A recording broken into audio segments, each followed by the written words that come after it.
तो कैसे हो दोस्तों। उम्मीद है कि आप सभी अच्छे होंगे और अपने घर पर होंगे।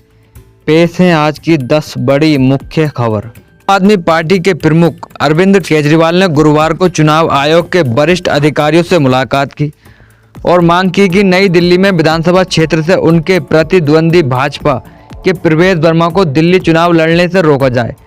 पूर्व सांसद पर खुलेआम पैसे बांटने का आरोप लगाते हुए पूर्व मुख्यमंत्री ने चुनाव आयोग से उनके घर पर छापा मारने की मांग की। अरविंद केजरीवाल ने चुनाव आयोग से मुलाकात के बाद कहा, नई दिल्ली विधानसभा क्षेत्र से भाजपा उम्मीदवार प्रवेश वर्मा जॉब कैंप लगा रहे हैं, खुलेआम पैसे बांट रहे हैं। ये चीज़ें चुनाव आयोग के नियमों और विनियमों के तहत भ्रष्ट आचरण के अंतर्गत आती हैं।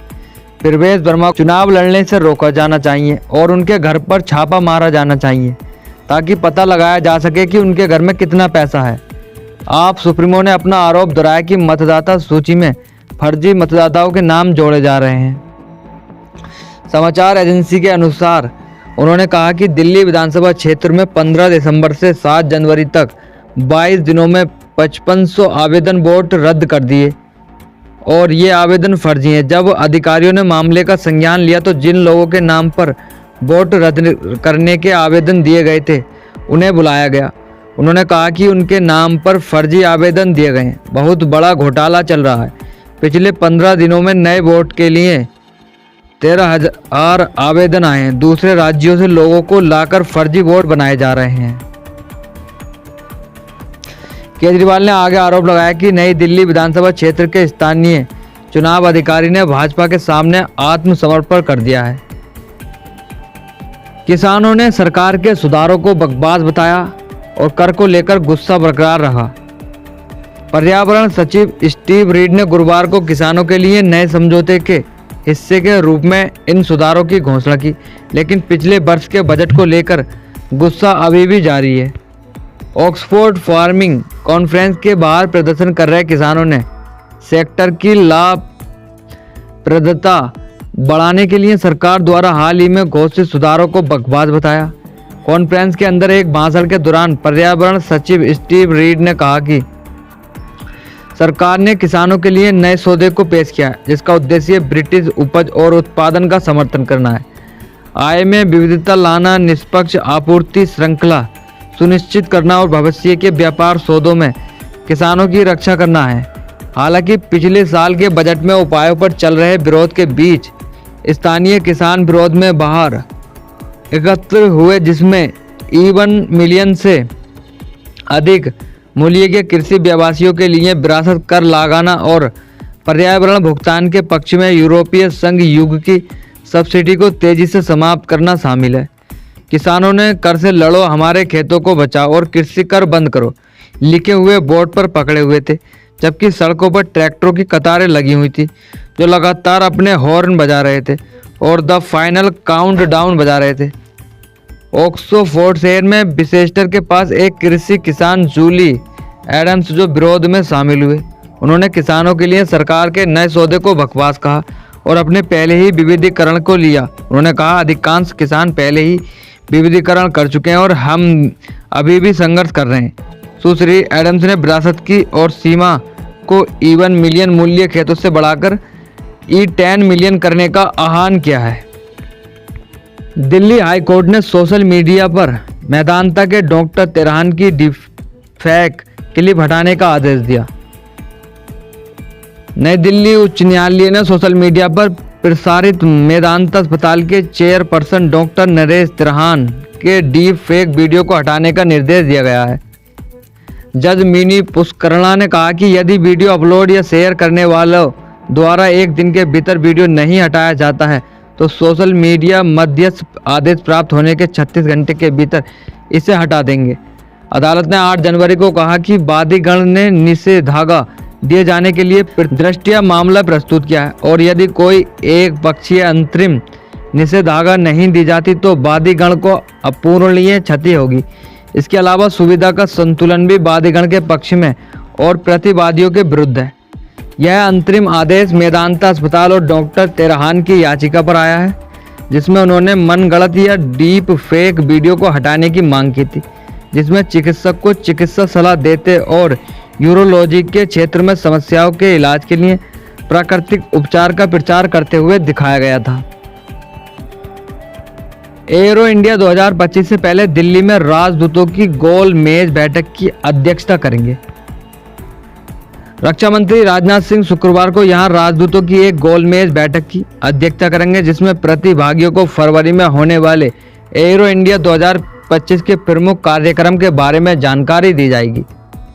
एशिया के सबसे बड़े एरो शो एरो इंडिया का 15वां संस्करण 10 से 14 फरवरी तक कर्नाटक के बेंगलुरु में वायुसेना स्टेशन येलहंका में आयोजित होने वाला है। रक्षा मंत्रालय ने गुरुवार को एक बयान में कहा कि इस विशाल आयोजन की प्रस्तावना के रूप में रक्षा मंत्री 10 जनवरी को नई दिल्ली में राजदूतों की गोल मेज बैठक की अध्यक्षता करेंगे। इसमें कहा गया कि 150 से अधिक मित्र देशों के राजदूतों और उच्चायुक्तों को निमंत्रण भेजा गया है।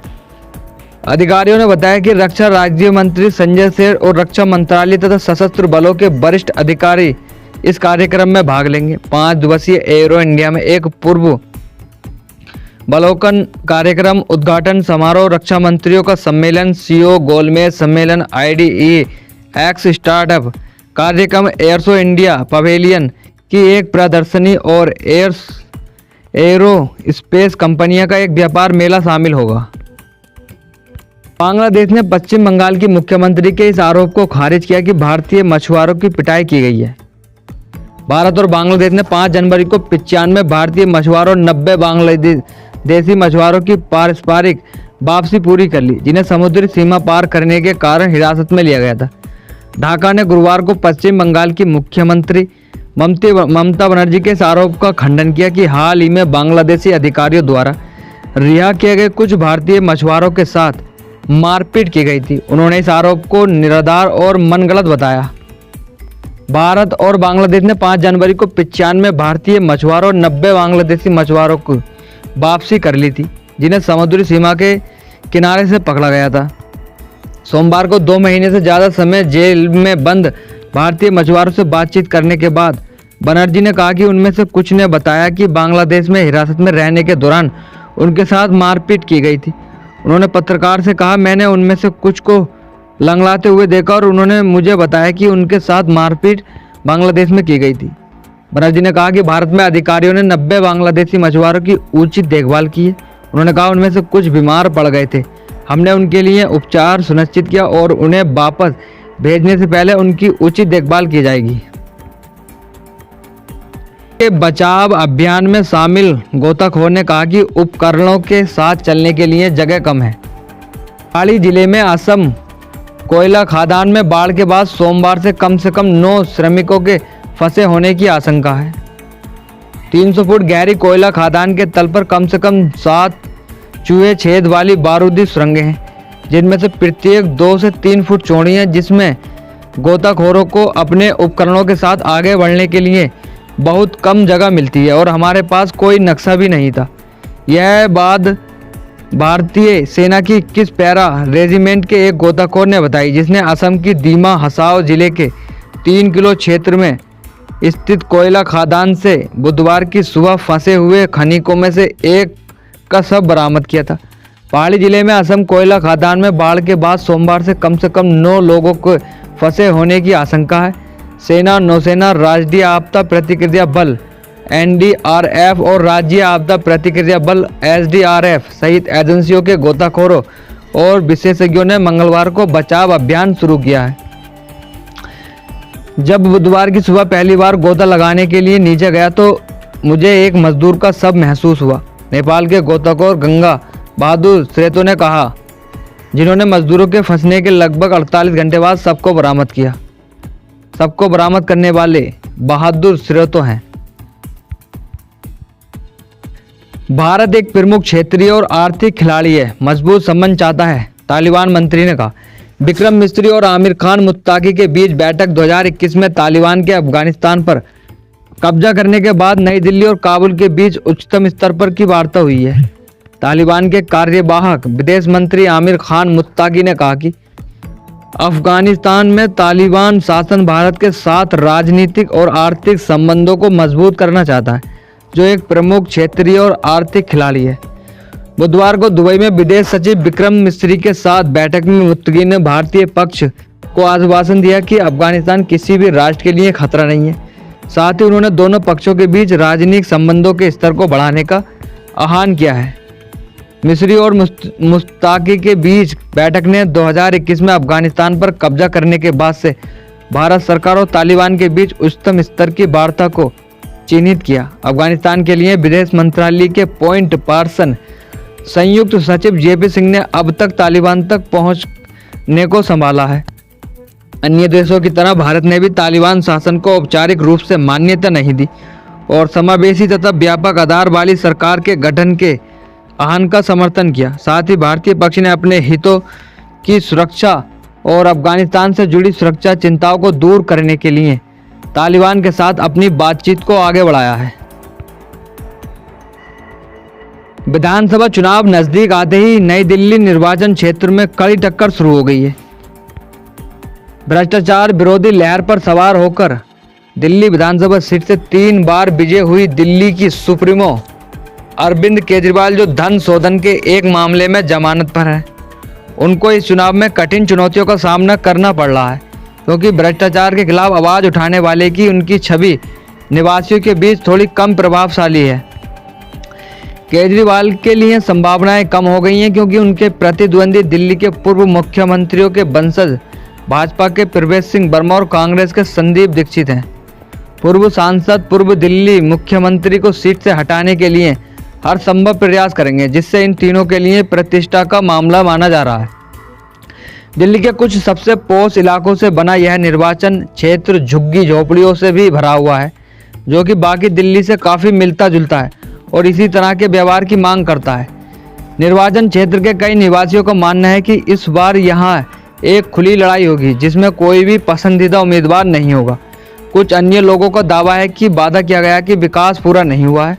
गोल मार्केट की निवासी और दुकान की मालिक मोनिका ने कहा, इस बार पार्टियों के बीच लड़ाई है। ये चुनाव पूरी तरह से किसी के पक्ष में नहीं जा रहा, क्योंकि हर पार्टी दूसरे द्वारा किए गए वादों की बरबरी करने की कोशिश कर रही है। अन्ना हजारे के पक्ष वाले इंडिया अगेंस्ट करप्शन आंदोलन के दौरान प्रमुखता से उभरे केजरीवाल एक दशक से अधिक समय से इस निर्वाचन क्षेत्र के प्रतिनिधित्व कर रहे हैं। उनकी पिछली जीत महत्वपूर्ण अंतर से हुई थी, जिसमें 2020 के चुनावों में 21,687 वोटों की बढ़त भी शामिल थी। सरकार केंद्र से नहीं लड़ सकती, उमर जनता के सीएम है फारूक अब्दुल्ला ने आगे राहुल्ला को जवाब दिया। उन्होंने कहा, उसे जो सोचना है सोचने दीजिए। नेशनल कॉन्फ्रेंस एनसी के अध्यक्ष डॉक्टर फारूक अब्दुल्ला ने गुरुवार को केंद्र और जम्मू कश्मीर सरकार के बीच सहयोग के महत्व पर जोर देते हुए कहा कि दोनों को संघर्ष में उलझने के बजाय मिलकर काम करना होगा। नेशनल कॉन्फ्रेंस के सांसद आगा राहुल्ला की हालिया टिप्पणियों पर प्रतिक्रिया देते हुए, जिन्होंने दावा किया था कि उमर अब्दुल्ला केंद्र के आदमी के रूप में देखे जाने का जोखिम उठा रहे हैं, फारूक अब्दुल्ला ने कहा, उन्हें जो लगता है उन्हें कहने दीजिए, लेकिन उमर अब्दुल्ला लोगों के मुख्यमंत्री हैं, वह किसी के निर्देश पर काम नहीं कर रहे। क्या आप चाहते हैं कि हम केंद्र से लड़ें? उन्होंने समाचार एजेंसी के अनुसार जम्मू में संवाददाताओं से कहा। एनसी प्रमुख ने क्षेत्र के प्रगति के लिए केंद्र के साथ कामकाजी संबंध बनाए रखने की आवश्यकता पर प्रकाश डाला। उन्होंने कहा, हम केंद्र के साथ टकराव नहीं चाहते। अगर हम लड़ाई शुरू कर देंगे तो हम लोगों के मुद्दों को कैसे हल कर सकते हैं? हम भाजपा के साथ नहीं, लेकिन हमें जम्मू कश्मीर के विकास के लिए केंद्र सरकार के साथ काम करना होगा। अगर हम केंद्र सरकार के साथ लड़ाई शुरू कर देंगे तो हम स्कूल और अस्पताल कैसे बना पाएंगे? फारूक अब्दुल्ला ने पेपर घोटाले में आरोपी बीएसएफ कमांडेंट से जुड़े विवाद पर भी बात की, जो कथित तौर पर नेशनल कॉन्फ्रेंस में शामिल होना चाहता था। उन्होंने स्पष्ट किया कि मुझे नहीं पता था कि वह किसी मामले में आरोपी है। जब तक उसे क्लीन चिट नहीं मिल जाती, वह एनसी में शामिल नहीं हो सकता। डीजीपी विजय कुमार का तत्काल प्रभाव से दिल्ली में तबादला। आदेश में कहा गया कि सक्षम प्राधिकारी के अनुमोदन से विजय कुमार आईपीएस 1997 को द्वारा गृह मंत्रालय HMA ने गुरुवार को अतिरिक्त पुलिस महानिदेशक ADGP कानून और व्यवस्था विजय कुमार को तत्काल प्रभाव से AGMUT के दिल्ली खंड में स्थानांतरित करने का आदेश दिया है। ग्रेटर कश्मीर के पास मौजूद एक आदेश की एक प्रति में कहा गया कि सक्षम प्राधिकारी के अनुमोदन से Vijay Kumar IPS as MUT 1997 के तत्काल प्रभाव से और अगले आदेश तक AG MUT कैडर के जम्मू और कश्मीर से दिल्ली खंड में स्थानांतरित किया जाता है।